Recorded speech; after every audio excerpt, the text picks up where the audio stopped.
The non-negotiables. Your servant, my husband, is dead, and you know that he revered the Lord. But now his creditor is coming to take my two boys as his slaves. The widow. At the heart of this story, we have a mother desperate to save her son. The widow, her name is never given, is the wife of the prophet Obadiah. Sons were very valuable to families during the widow's time. While daughters eventually moved to their husband's family, the sons carried the family name and cared for their parents as the parents grew older. So imagine this mother's crisis. Not only has she lost her husband, but now her sons were going to be taken away, leaving her utterly alone. Her husband Obadiah was a man of God. He had accumulated a great deal of debt from protecting and feeding the prophets who were hiding from Jezebel. Upon his death, his creditors came to collect what they were owed. You have to imagine that this mother sold everything of value in her home. Not only I'm sorry, now the only item she owned was a pot of oil.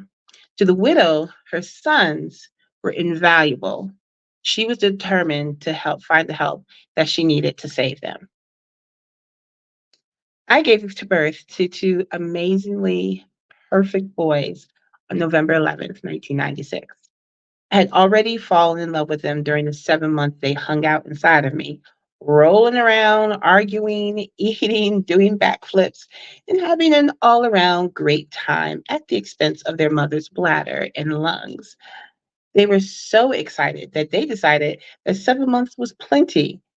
I could hold each of them in the palm of my hands, weighing 2.5 and 2 pounds. The moment I laid eyes on these two little rascals, I knew that my life had forever changed and there would be nothing I would not do for them. Even though I was a young mother, I had several advantages. First, I was a recent college graduate with a teaching license. Finding a job would not be a difficult task once I was able to begin searching. Second, since I attended the Virginia Union University on a full scholarship, I did not have any student loans to worry about. I did have one credit card that I managed to max out my junior year on a gym bill that I had neglected. But things could have been worse. Third, and most importantly, I had an amazing support system. My parents welcomed me back home with open arms and looked forward to having two little faces brightening up their home. I made a commitment to put money away and limit my time there. I did not want to be a burden on my parents. So I had made it minimal debt, no rent, and minor bills. But someone forgot to tell me how much hospital stays cost. My sons were born prematurely and I had to remain in the hospital for 7 weeks in the NICU.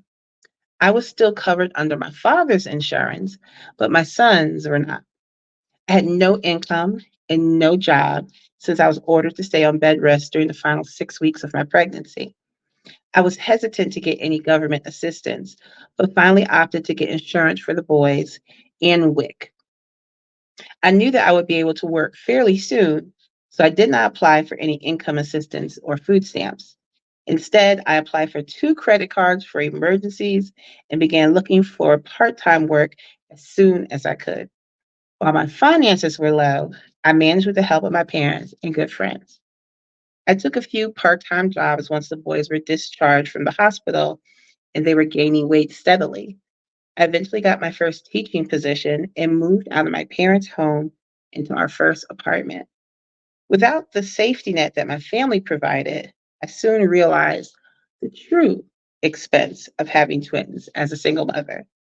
Since I was not receiving any financial support from their father at the time, I struggled with my salary, buying double of everything. Credit card debt began to rack up, and even with the occasional help from my parents, I sunk further and further into the money pit.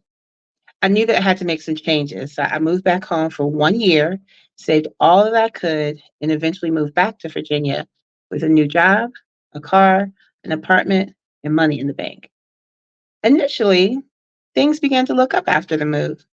While I was taking less money, my expenses were much lower, and my son's father stepped up and began to help out. But the cost of daycare and other expenses began to creep up on me. Since I never was a great money manager, I started to incur expenses that became disasters. Store credit cards, new higher car payments once my first car died, payday loans to take care of high utility bills, and more.